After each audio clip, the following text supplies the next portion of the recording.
man, we have a long history, man. And man, I've had a lot of fun over the years with you and just a lot of experiences. And Nick, he was just telling me, oh my God, he started doing research and looking at all the stuff we've done.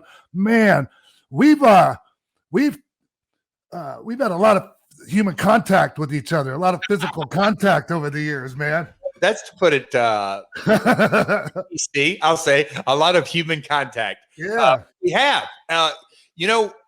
Launching the podcast, people have sort of come up when I've tried to get out and spread the word, but people have asked me just different things. And it's like that they'll get into Kid and then their hair match, but then they go, oh, wait, you had this match with him.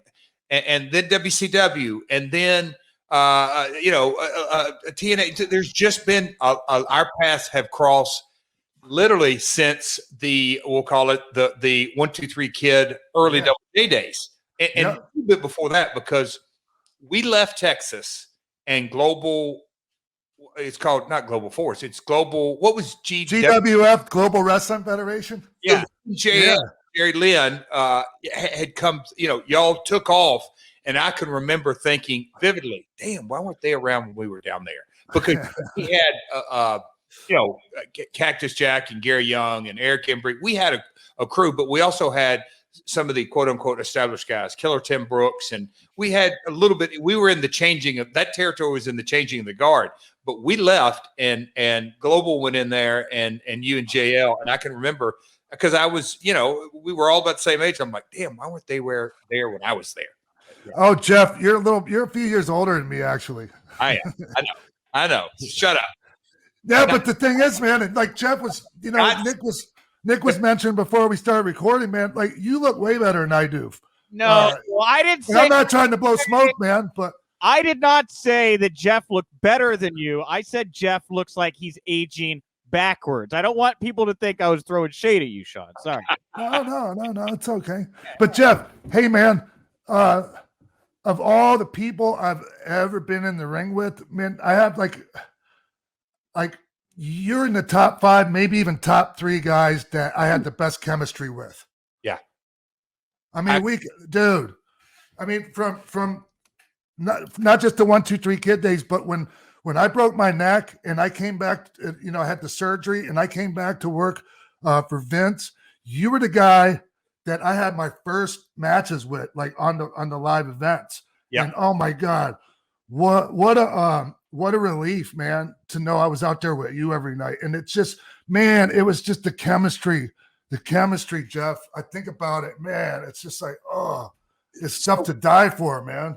Well, and some guys over the years have asked me about specifically the Attitude Era and like, hey, what was it like? And I'm like, it goes without saying, Stone Cold was just super red hot. But when and I'm not a good impressionist, but when the DX music hit and you or Road Dogg and Billy, whatever, when you walk through the curtain, that's like a crazy kind of pop, and then get up. But when me and you went, and we would always, I can remember Lanza going, all right, guys, whatever it is. So we would have 10 to 12 minutes or maybe a little more. It just depended. But our pace, and we had it down, and I hate to say the proverbial night off because we weren't. Yeah, but we worked hard on our nights off. Very hard. There wasn't that risk factor of, right. Boy, I'm going to get a concussion or I'm going to take a bad shot or any of that. Even your jump spin around kick, I could in those days hit the flat back before it got there. Yeah, I was just gonna say Jeff perfected the art of already heading towards the mat. Well, that's where you want to be, because if you're not moving, then you're just gonna get blasted. Oh yeah, don't blame him at all, man. I tell guys like that. I said working with Kid night after night on those runs, and it's like, God Almighty, we're getting paid to do this. That was a lot of fun. So many different ways. It was, Jeff, and it's just like the timing. And I don't mean to like keep going on this, but man, I just there's very few guys I ever had that kind of chemistry with, man. Like I could just go out there and And it's just, I think a lot of it has to do with you came from Memphis, man, and y'all are used to being able to go out there and walk and talk, and call everything out there. And man, and that's what we did. Like we had our spots, like the sleeper spot. We did the sleeper spot a lot, right?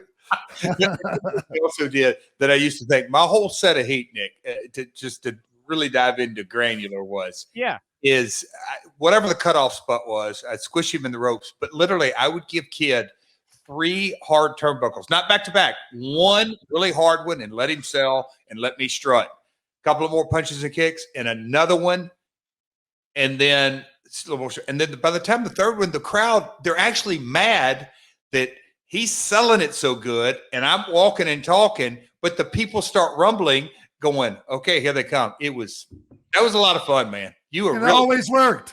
It always worked, man. It always worked every single time. Very simplistic. Yeah. A lot of fun. And I know talking to Sean, because Sean very proud of the creative input that he had on his matches and stuff, and we've talked a lot about that.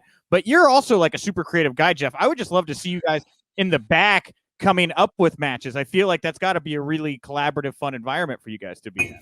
During that era specifically, I don't say all you had to do is, but if you worked around his signature spots, it was, the Bronco in the corner, man, you're taking me back down memory lane. The Bronco in the corner, it'd be crazy. The spin kick over in the turnbuckle, just duck this, spin into kick.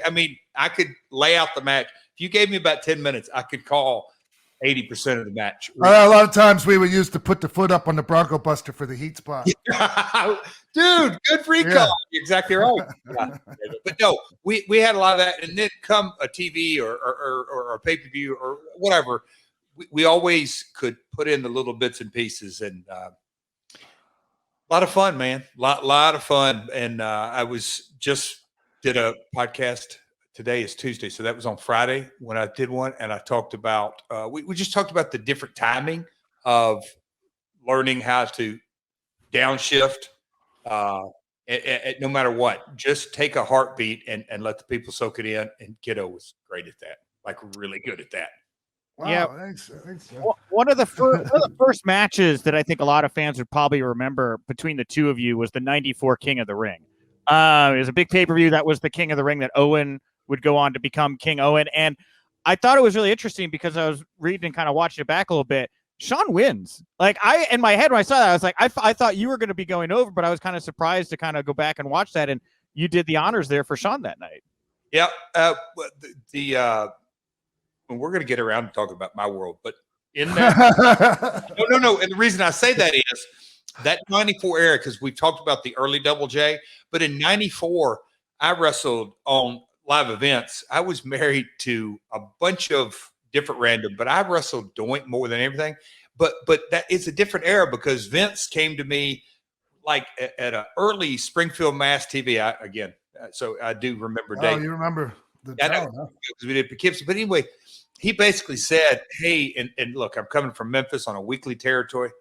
We're going to use the better part of this year, and we're talking. This is like January, February. We're going to use the better part of this year to get your character over. Go out and have fun and listen to your agents." And I can remember going, the better part of this year, but sure enough, all of 94, I put everybody over around the horn. And to get on the King of the Ring, it was Vince's vision of the building blocks. And that's how he did it. I'm going to give this guy a year to get over, or, give or take, whatever. That was the mindset. And then sure enough, come 95, Scott, Road Dogg, IC title, we're off to the races. But I remember the King of the Ring.